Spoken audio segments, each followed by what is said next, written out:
Bugün nadir görülsə də, ciddi və həyatı təhlükə yaradan ani ürək ölümlərindən danışmaq istəyərdim.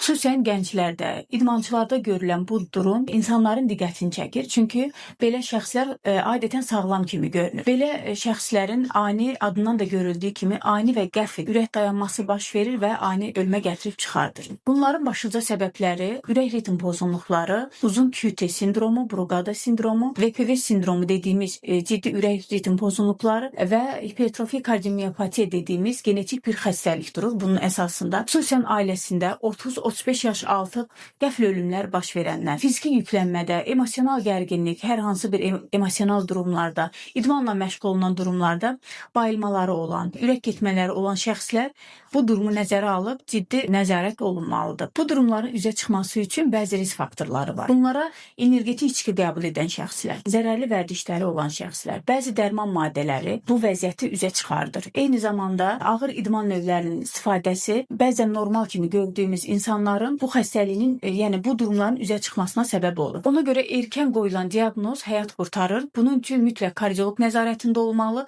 Belə şəxslər ən azı elektrokardioqramma və exokardiografik müayinədən və lazım olan durumlarda daha irəli müayinələrin istənməsi mütləqdir.